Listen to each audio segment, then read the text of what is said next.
En resumidas cuentas, la histeria colectiva es una reacción de estrés colectivo que produce una distorsión de la realidad en masa y por el cual aparece una sensación de que existe la percepción de una amenaza inminente, que suele ser invisible y puede ser real. Más que nada porque la presión social tiene una alta influencia que lleva a creer a las personas lo mismo que otros dicen dentro de un grupo para así sentir un grado de pertenencia al grupo y más cosas psicológicas que no voy a explicar porque tampoco es que sea psicólogo, aunque por la cantidad de dinero adecuada puedo ser lo que ustedes quieran que sea. Así que hoy les traigo este pequeño iceberg donde veremos los más raros casos de histeria colectiva, histeria en masa, histeria en grupo, psicosis colectiva, comportamiento obsesivo colectivo, o sea cual sea el nombre que Wikipedia le quiera poner. Así que preparen su conducta patológica ya que hoy sufriremos de síntomas provocados por la histeria colectiva tales como náuseas, debilidad muscular, ataques de pánico y dolores de cabeza.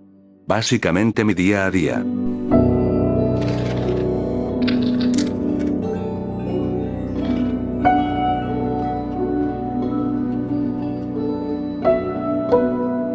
Avistamientos de payasos en 2016. También conocida como la epidemia de los payasos, que sin duda la palabra epidemia se tomaba a la ligera en esos años, fue un fenómeno social que consistió en la aparición de varias personas disfrazadas de payasos, y algo me dice que fue en 2016. Los payasos eran descritos como horrorosos, aterradores, inquietantes y repugnantes, aunque la verdad no importa qué payaso sea ya que todos son así, causando una gran histeria colectiva en Estados Unidos, lugar donde esta moda inició. Y más que nada el pánico se debió a la coulrofobia, que es el miedo a los payasos, un miedo bastante extendido en la sociedad. Y es que en Estados Unidos existe una leyenda urbana conocida como los payasos fantasmas, o al menos eso dice internet ya que no vivo en Estados Unidos, reportándose apariciones de payasos peligrosos desde los 80, llegando hasta la actualidad con videos donde la gente grababa en la calle a payasos de aspecto terrorífico o cámaras de seguridad que captaban como estos mismos payasos se acercaban de manera muy sospechosa y potencialmente peligrosa a las casas, como si acecharan a su siguiente víctima. Algo que la verdad nunca entendí, ya que en Estados Unidos no puedes ni realizar bromas por eso de que mucha gente suele hacer cierta cosa que no voy a mencionar porque si no el señor YouTube me arruina el video, que ya van 2 videos seguidos que me marca con restricciones, así que defenderse de los payasos habría sido muy fácil.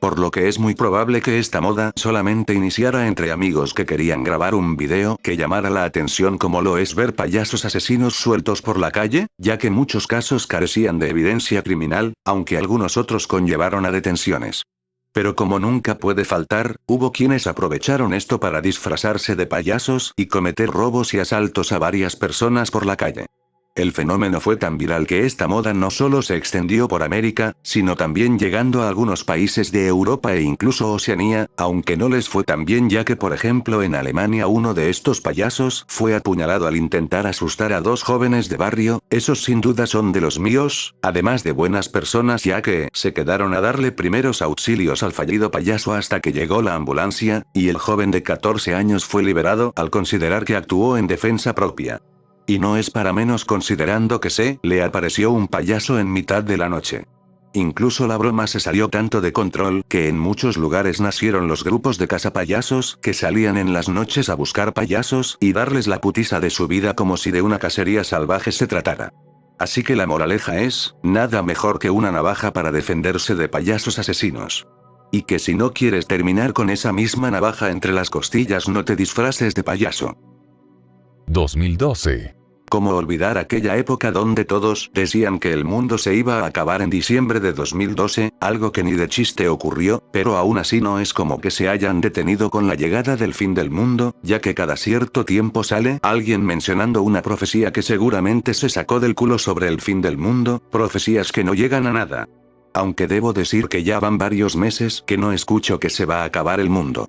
Pues el fin del mundo en 2012 fue de las creencias más sonadas, aunque según mi familia un fin del mundo más sonado fue el que se daría a inicios de los años 2000, pero como en esa entonces apenas estaba aprendiendo a respirar no puedo asegurar si fue cierto. Como sea, se tenía la creencia que sucedería en el solsticio del 21 de diciembre, una creencia basada en que ese día concluía el Batún 13 del calendario maya, algo que no tenía sentido ya que, si bien acababa un ciclo de vida maya, otro nuevo comenzaba, exactamente como nuestro calendario actual, ya que no es como que cada fin de año el mundo se acabe. Al menos eso creo. Algunas otras personas sostenían la idea de que el fin del mundo no era de manera literal, sino que era una interpretación de la humanidad experimentando una transformación física o espiritual que marcaría una nueva era. Algo que tampoco ocurrió ya que seguimos en la mierda, además de que eso no suena tan emocionante como terremotos, tsunamis y erupciones acabando con toda la vida en la Tierra. Entre las teorías más reconocidas que darían paso a nuestra extinción fue que un asteroide errante que nadie pudo ver con anticipación impactaría contra la Tierra y tuviéramos el mismo destino que los dinosaurios, que la Tierra chocara con algún otro cuerpo celeste como el hipotético Nibiru, un planeta que estaría más allá de Neptuno, y de ser así, ¿qué mierda vendría a ser hasta acá? Pues impactarse contra la Tierra.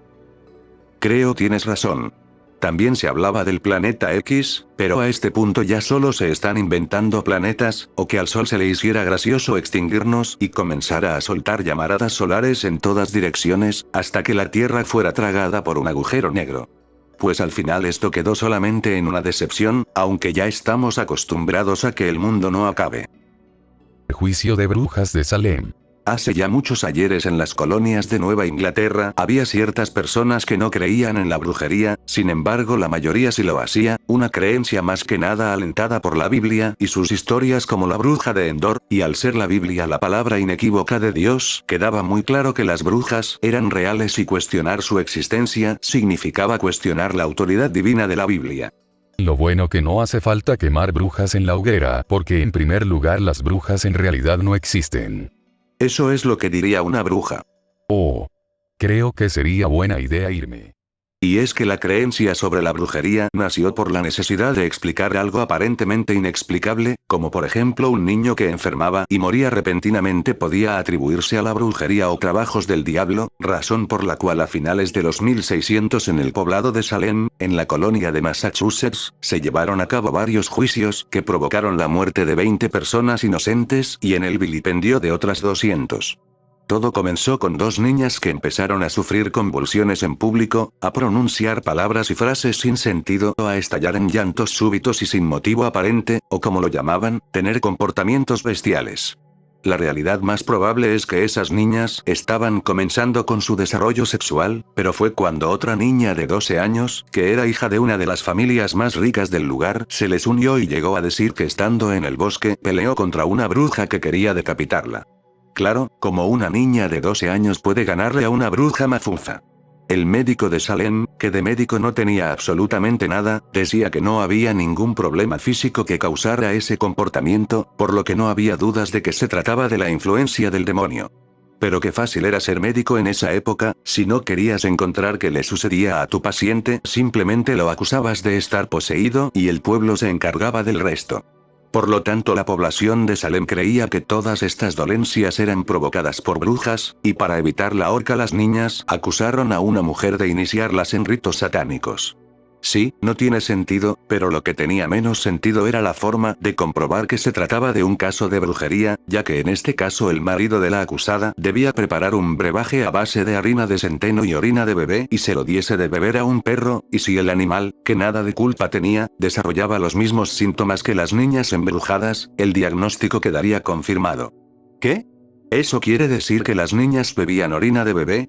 Y en todo caso, si este brebaje enfermaba al perro, eso no significaba que quien sabía de brujería era el marido ya que él preparó la pócima. Da igual, porque para salvarse de las torturas la mujer decidió aceptar la culpabilidad y terminó en prisión, aunque hubo otras mujeres que fueron acusadas y posteriormente ahorcadas al no confesar su culpabilidad, o el caso de una mujer que fue acusada sin fundamentos y aparentemente a causa de envidias, o su esposo que murió en prisión mientras era torturado. Estos juicios se extendieron durante un año, hasta que en 1703 el Tribunal de Massachusetts rechazó casi todas las pruebas presentadas en los juicios y admitieron que fueron bastante irregulares. ¿En serio? Y años más tarde una de las niñas implicadas en la acusación pidió perdón a la iglesia y a las familias de los ajusticiados, si es que a eso se le puede llamar justicia, diciendo que lo había hecho engañada por Satanás. ¿Pero que acaso esta niña no aprendió la lección? El gran miedo. Esta fue una ola de pánico que azotó los campos franceses a finales de julio de 1789, que comenzó tras una hambruna el invierno del año pasado que se extendió hasta la primavera y verano de ese año, lo que provocó una desconfianza hacia la nobleza al comprobarse que tenían una actitud hostil hacia cualquier tipo de reforma y la primera ola de emigración de nobles al extranjero, acrecentando un miedo a la intervención de monarquías extranjeras aliadas con la nobleza. Como siempre, el gobierno haciendo de las suyas. Todo esto ocasionó que los campesinos y habitantes de las ciudades se movilizaran y atacaran las casas señoriales, disturbios que si bien duraron solo 3 semanas, prepararon el terreno para algunos de los acontecimientos más importantes de la Revolución Francesa. Pues ni tan importantes la verdad, porque jamás oí hablar de esos acontecimientos. Y aparte de los problemas con las cosechas, que representaban un desastre para la agricultura tanto como para la industria, también el desempleo era un problema ya que aproximadamente 1/3 de la población estaba en paro o sin otras formas de apoyo, provocando que muchas personas se mudaran a la ciudad en busca de trabajo, mientras que muchas otras inundaban las granjas desesperados por encontrar trabajos en las granjas. Al final mucha gente sin tierras y sin empleos recurrieron a la mendicidad, que yo prefiero decir pedir limosna porque si no me confundo con la medicina, viajando en grupos pidiendo migajas de pan o lugares para dormir, y mientras algunos granjeros eran comprensivos, otros desconfiaban y temían de estos grupos. Incluso llegaron a haber rumores de grupos de mendigos que atacan y destruían la propiedad de aquellos que se negaron a ayudarlos, lo que desembocó en que muchas personas en Francia pensaran que las clases privilegiadas estaban conspirando en contra de ellos y como si estuvieran en un Call of Duty, las ciudades comenzaron a armarse y convocar milicias defensivas. Y según algunos historiadores, se cree que una posible causa pudo haber sido el consumo de un hongo alucinógeno por parte de los campesinos, lo que me hace preguntar qué clase de hongo sería capaz de comenzar una revuelta así. Pues resulta que el verdadero problema en la escasez de alimento se debía al aumento de la población, y aquí tenemos otra razón por la cual la gente debería dejar de reproducirse. Tú sí que no deberías reproducirte. Pues mi novia es un dibujo, así que mucho problema no hay. ¡Qué asco! Pero no te pongas celosa. Epidemia de baile de 1518. También sucedió en Francia, que vaya cosas más grotescas han pasado por ahí, ya que en la ciudad de Estrasburgo en julio de 1518 una vecina de la localidad comenzó a bailar de manera descontrolada en la calle, un caso denominado como coreomanía, la enfermedad del baile. Ahora resulta que bailar es una enfermedad, ya hasta parece que actualmente hay más enfermedades que humanos en la Tierra. Volviendo con la mujer, esta no paró de bailar durante 4 días seguidos hasta que no aguantó más y terminó muriendo, que sin duda es de admirar la resistencia de esa mujer al bailar por tantos días seguidos sin siquiera desmayarse, si soy yo el que sube unas escaleras y a la mitad ya me estoy quedando sin aire. Pues lo más raro es que desde que la mujer comenzó a bailar sin control decenas de personas, llegando a cientos, se unieron a un baile macabro que parecía no tener fin y que llevó a la muerte a la mayoría de ellos. Según se cuenta, que yo tomaría estas historias con precaución ya que provienen de esa época donde se hablaba de brujas y sucesos bien fantasiosos, así que su veracidad queda en duda, que 34 personas se unieron en una semana, y después de un mes ya eran alrededor de 400, las cuales comenzaron a sufrir ataques epilépticos, infartos o derrames cerebrales que les provocaron la muerte. Pero lo más sorprendente, más allá de cientos de personas bailando hasta morir, es que los médicos de la época descartaron cualquier causa de tipo astrológica o sobrenatural, porque supongo que quemar en la hoguera a 400 personas era demasiado trabajo, así que declararon que la epidemia se debía a una enfermedad causada por un repentino aumento en la temperatura de la sangre, conocida como la enfermedad de la sangre caliente. Vaya nombre más original. Ya que se creía que el flujo sanguíneo podía calentar el cerebro y provocar enfado, fogosidad o incluso locura, por lo que en lugar de ayudar a la gente que suplicaban llenos de dolor que los detuvieran, las autoridades decidieron dejar que todos siguieran bailando a ver si lograban desfogarse y parar. Pues al final no resultó del todo bien, pero como si alguna vez la vida de las personas hubiera sido de valor. Fue repentinamente cuando las personas aún vivas dejaron de bailar sin que nadie supiera por qué, aunque actualmente se cree que pudo deberse a los efectos tóxicos y psicoactivos causados por el mismo hongo que en el Gran Miedo, que vaya obsesión más innecesaria con comer hongos, que luego estos comienzan a dominar el mundo. Milagro del Sol. Para sorpresa de muchos esta vez no ocurrió en Francia, sino que fue cerca de una localidad portuguesa, donde el 13 de octubre de 1917, por lo que tampoco tiene mucho tiempo, si es que tienes más de 100 años claro, cuando una muchedumbre se reunió tras la profecía de 3 niños pastores para contemplar el sol.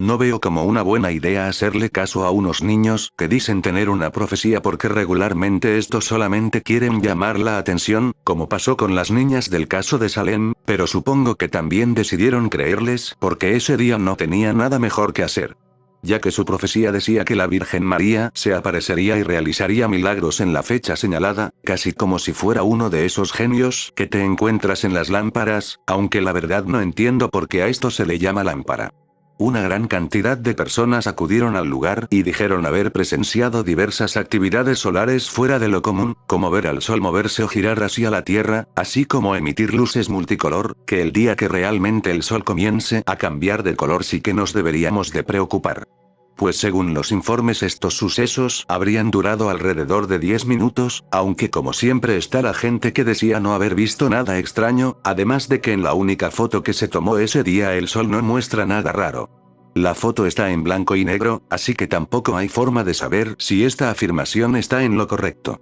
Pues científicamente no hay posibilidad de que un evento así sucediera, y de haberlo hecho no solamente se habría visto en un pequeño pueblo alejado de la mano de Dios y de sus designios, por lo que se piensa que estos fenómenos pudieron deberse a efectos ópticos producidos por una prolongada exposición de la vista al sol, así como a esas personas que se les derritieron las córneas por andar viendo eclipses de sol a lo pendejo sin protección. Si es que es de conocimiento básico que eso no se hace, pero cada quien puede perder los ojos como se le dé la gana. Al final se piensa que no fue más que un caso de histeria colectiva ya que no todos los presentes contemplaron el suceso, y quienes decían haberlo visto contaban relatos contradictorios e inconsistentes, por lo que básicamente cada quien vio lo que quiso ver, y solamente se unieron al grupo para no ser los raritos a los que nadie se quiere acercar porque nunca conviven con nadie. Como yo.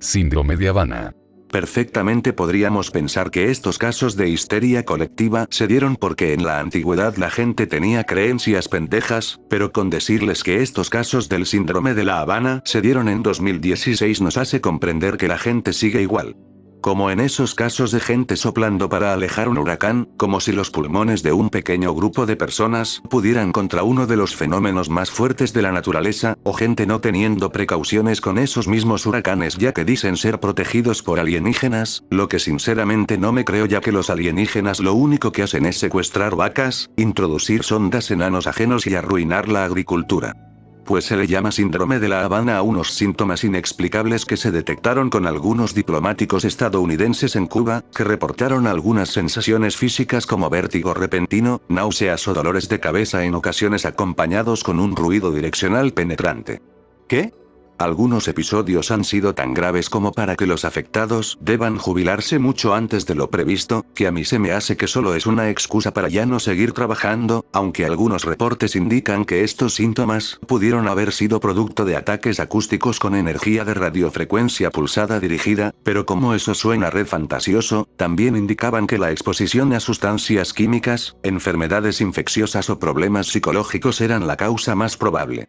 Y por si no fuera lo suficientemente raro que únicamente los diplomáticos gringos fueran los que experimentaran dichos síntomas, no solo se dieron casos en Cuba, sino que también en otros países como Rusia, China, India o Colombia, países que Estados Unidos no ve precisamente con buenos ojos, aunque sinceramente no sé por qué Colombia entra en esta lista. Y lo peor es que a pesar de hacerles algunos escáneres cerebrales a los afectados, no se encontraron indicios de algo fuera de lo común, por lo puede ser que solamente fueran creencias de gente que no quería trabajar y jubilarse lo antes posible. Eso o que fuera una excusa para que Estados Unidos se inventara eso de los ataques acústicos y así declararle la guerra a algún país, algo que para nada se les da bien.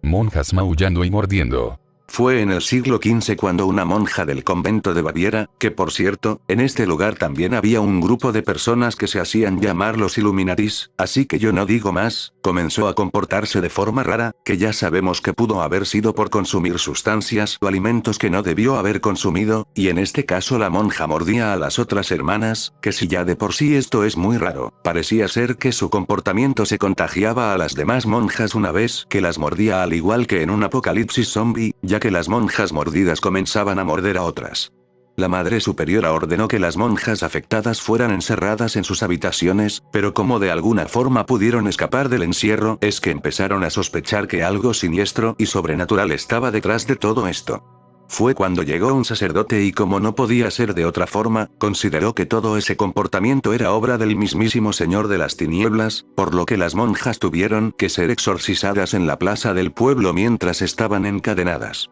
Vaya forma de pasar los fines de semana tenían en la antigüedad, yendo a ver exorcismos como si fueran un evento para toda la familia, no que actualmente la gente va al cine o sale a comprar cosas que no le hacen falta. Aún así me sorprende que por la época no quemaran en la hoguera a las monjas, ya que estos también eran eventos que se hacían a la vista de todos. Pero lo peor es que la cosa no acabó ahí, ya que la epidemia continuó esparciéndose más allá de las fronteras, aunque siempre afectaba a monjas de conventos aislados como uno en Italia, donde las monjas no tuvieron la misma suerte que en Alemania, ya que además del exorcismo, les arrancaron los dientes con pinzas, o en Holanda donde les cosieron la boca para que no pudieran morder a nadie más. Retiro lo dicho.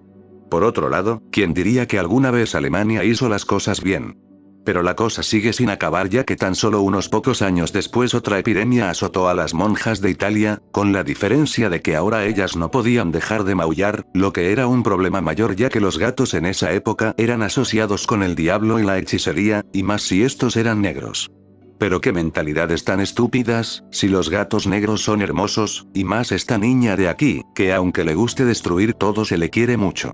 Pues cuando notaron que las monjas estaban fuera de control maullando sin parar, es que algunos creyeron que se estaban comunicando con los mensajeros de Satanás e intercambiando instrucciones sobre sus malignos planes, por lo que la primera medida fue sacrificar a todos los gatos que se encontraran, algo que fue de lo más pendejo que la humanidad ha hecho, ya que sin gatos las ratas se reproducían literalmente como ratas e iban esparciendo enfermedades y provocando epidemias a la gente, y muy merecidas además. Pues esta medida no detuvo el problema, así que después de interrogar a algunas monjas, que desconozco cómo las interrogaron si éstas solamente maullaban, decidieron enviarlas a otros conventos, donde se dice que las monjas dejaron de maullar y las cosas regresaron a la normalidad, como si las monjas solo estuvieran fingiendo porque querían mudarse a otra parte. ¿Acaso esta historia es real? Porque la verdad suena inventada, como muchos relatos de la antigüedad que la gente cuenta para pasar el rato. Caso McMartin. Todo comenzó en 1983 cuando la familia McMartin, quienes eran dueños de una guardería infantil en California, aunque creo yo que todas las guarderías son infantiles, recibieron varias denuncias del abuso de más de 360 niños y de realizar rituales con sacrificios de animales dentro de túneles subterráneos bajo el lugar, como si todo esto se tratara de alguna creepypasta. Ya que una madre de los estudiantes preescolares denunció que su hijo había sido sodomizado por un profesor de la guardería, que era el nieto de la fundadora del lugar e hijo de la administradora, ya que sus sospechas comenzaron cuando su hijo sintió dolor durante unos movimientos intestinales durante un examen médico. Esto provocó escándalos a nivel nacional después de que poco antes de comenzar el juicio la madre del niño supuestamente abusado fue encontrada muerta, además también un policía que iba a testificar de haber encontrado huesos de animales en el jardín, aunque su caso quedó guardado como una autodesvivisión. La policía, como siempre siendo muy eficiente, tardaron 8 meses en organizar un grupo de trabajo para el caso, tiempo que muchos consideraron como suficiente para que los acusados se deshicieran de las pruebas. El caso registró más de 300 acusaciones de diferentes supuestas víctimas, aunque debido a la falta de pruebas fue que en 1986 los cargos de todos fueron retirados, a excepción del profesor y su madre, a quienes 4 años después también liberaron de sus cargos, ya que, si bien el jurado no estaba convencido del todo de su inocencia, al no encontrar pruebas suficientes se les dejó absueltos, algo que trajo indignación a los padres de los niños.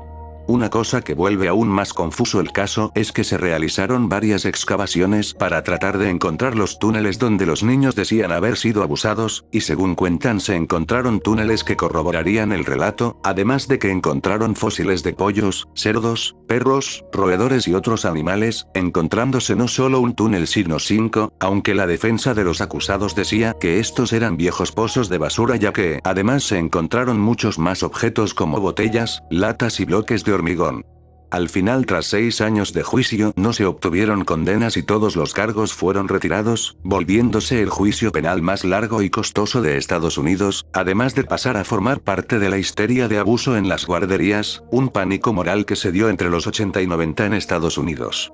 Cabe aclarar que la madre que inició las acusaciones fue diagnosticada con esquizofrenia, además de realizar más acusaciones como que varios trabajadores habían tenido sexo con animales, y si bien parece que las acusaciones eran falsas, el hecho de que esta mujer y el policía que iban a testificar en contra de la guardería murieran poco antes de hacerlo y que túneles bajo la guardería realmente existieran me da que pensar, pero ¿quién soy yo para oponerme a lo que la justicia diga? Al menos cuando no tiene nada que ver conmigo. Marca y mejor despídete de todos tus seres queridos, que los expertos avisaron que el fin del mundo es inminente y que nos quedan pocos minutos de vida, así que ahora correremos en círculos, esperando nuestro fatídico y trágico final.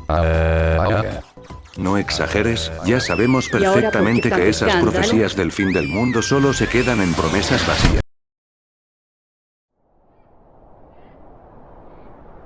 ¿Quién diría que las paredes forradas de asbesto nos salvarían de la extinción? Vaya, parece que las profecías esta vez estaban en lo correcto. Y ahora que somos los únicos supervivientes, les tengo una buena noticia y una mala. Ajá. Los niveles de oxígeno son muy bajos, así que de cualquier forma moriremos en cualquier momento. ¿Y las buenas? Esas serán las buenas. La mala es que muy probablemente YouTube otra vez marque este video con restricciones. Mierda. Dream machine.